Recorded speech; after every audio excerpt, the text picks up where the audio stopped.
Hey, hi guys, this is Professor Davis. I am coming at you today with another video just to discuss a few more things that are coming up in the class. Let's recap what we've done so far. So far you have developed your topic or come up with your topic, and I have approved that. You also have come up with a particular question about your topic that you want to answer in your original research. I finally finished reviewing everyone's and I've given you a yes, go for it, or I may have said yes, but change your question a little bit. So in the comments on the discussion page under week 1 where you posted your workshop worksheet, you should see some brief feedback from me. If you need more feedback and you're still not sure about your question, please email me.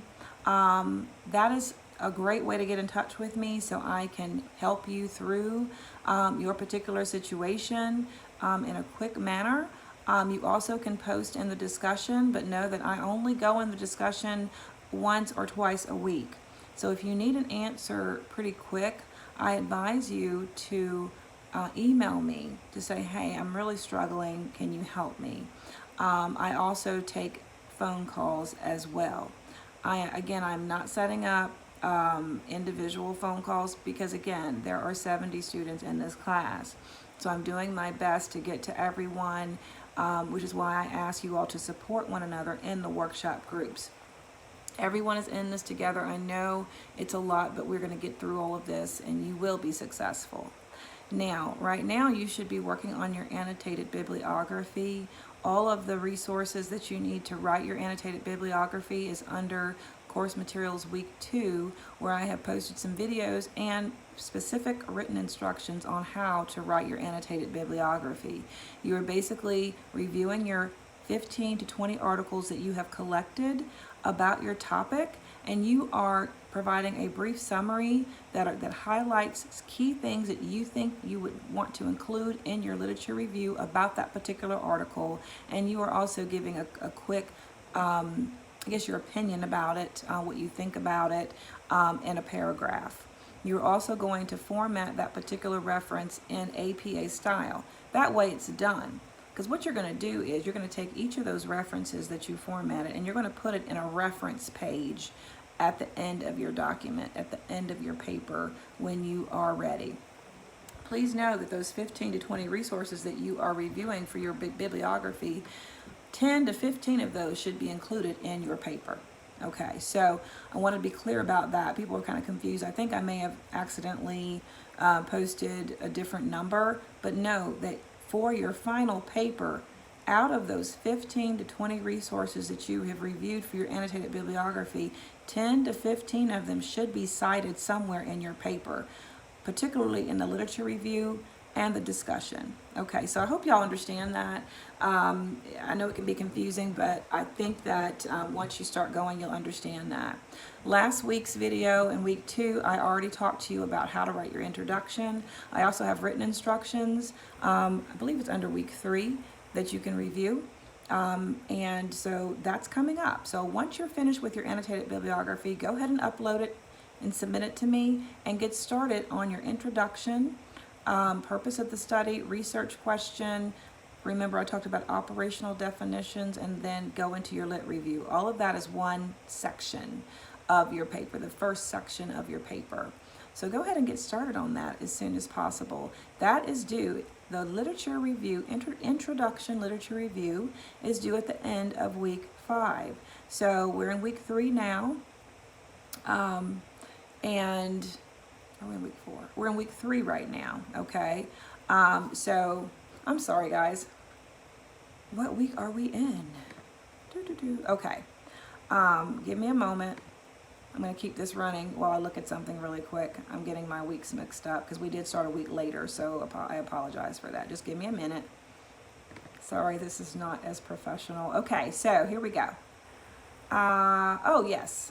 We are in week 3. Okay, so we're in week 3 right now. The annotated bibliography is due. Okay, and in week 4, the intro literature review should be written during week 4 and week 5. Okay, so This week you finish your annotated bibliography. Submit it by Sunday, the 17th, which is the end of week 3. Then we're going into week 4 and 5. Week 4 and 5, you should spend all of your time working on the literature review, getting that done. And then the next step is to begin your method section. So I'm going to talk to you a little bit about the guidelines of your method section and just a little bit about that. So your method section is your original research. It talks about the procedure that you are going to use to conduct your study. Whatever type of study you have decided to do. I know some of you probably are already thinking about that. Well, if I'm talking about social media and body image, how am I going to study that? How am I going to answer that question that I have if body image is affected by social media posts? So how do you do that? Well, you can do it a lot of different ways, all right? So you have to decide. You've probably gotten some ideas already from your articles that you have reviewed on how other people have done that. It's a fairly new topic. I think I was talking to a student or emailing a student about that and said, yes, a newer topic. So you may not have that many studies on it, but you can create your own. Okay, so remember, the goal of your original research is to fill in the gaps of the current literature that you have already reviewed. So it's okay if you haven't found a lot of articles that specifically talk about your research question. There may be some related things, maybe some other variations or some other subtopics under the topic that you chose that researchers decided to conduct a study about. But your study might be, well, gosh, no one's done this before. Well, that's okay. You can do it. All right. As a researcher, you are there to add to the research. So don't be afraid to be a pioneer, okay?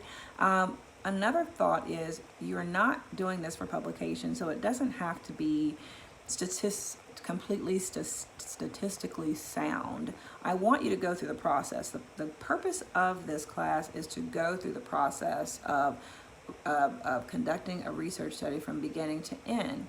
It's not going to be perfect, but research is not perfect, okay? So just calm yourself down with that. Don't worry about that. You are going through a process. Some of you may want to go to graduate school, and this is a great class to say, that you did. Wow, I did do a whole study, because you may have to do that in grad school too. Those of you who are not going to grad school, you can say, well, I did the senior seminar class, and I actually conducted my own study, and that's something to be proud of. So, you're not there for publication, you're not doing this for publication, but if you want to, that's okay too. Some of you may not be as statistical savvy or really understand this as well as others. That is okay too. I am working with you all, even though it's a lot of you, I'm working with you from an individual point of view, kind of looking at your strengths and weaknesses as you turn things in and understand where you are. But I want you to follow the guidelines. So everything that I post under the course materials, please read these videos. If you need to listen to me again, I know they're long, but just pretend like this is your weekly lecture if we were in a class together, okay? So I'm doing this so you can hear me, and maybe sometimes when someone speaks to you versus you reading it, you can understand it better. Okay, so let's move on. So know that, again, you're doing your annotated bibliography. You're going to upload that to the course materials. Then the next step is for you to start your introduction literature review. Go back to week 2 video to review what I said about that and review the materials to get that done. That will be due at the end of week 5. During week 5, I'm moving ahead.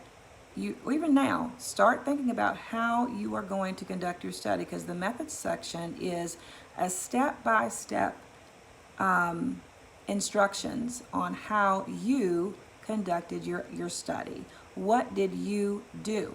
All right. So there's different parts of the method section. The first part is the participants. Well, who are your participants? Are you going to interview 5 to 6 college students about their social media use and how that affects their body image? Are you going to conduct a survey, maybe through SurveyMonkey or another venue? Are you going to email 50 students, college students, and say, hey, and ask them particular questions about social media use and body image, and then pull that information and run a statistical analysis on it to see where they fall? Going back to the interviews, if you decide to interview, you only have to interview a few people.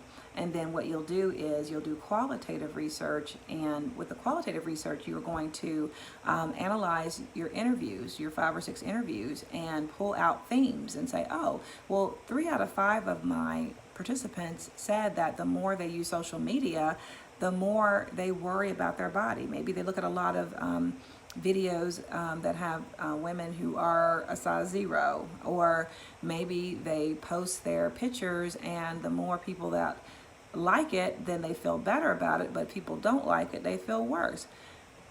Several of you are doing this topic, so I'm just kind of throwing that out because it's a very hot topic, that people are wondering, how does social media affect your life, right? Body image is one area that it can affect your life. So I'm using this as an example. Now, I'm going to post this today. There are specific guidelines on what type of methodological design that you can use for this class. We're trying to make this as easy as possible for everybody. So I'll be posting this under course materials week 5. So go under there later on today and read these, but I'm going to go over them really quick. So for this project, we are not asking you to go out and interview 1,000 people. That would be way too much for a 16-week course. So if you choose to do qualitative analysis, which is basically an analysis where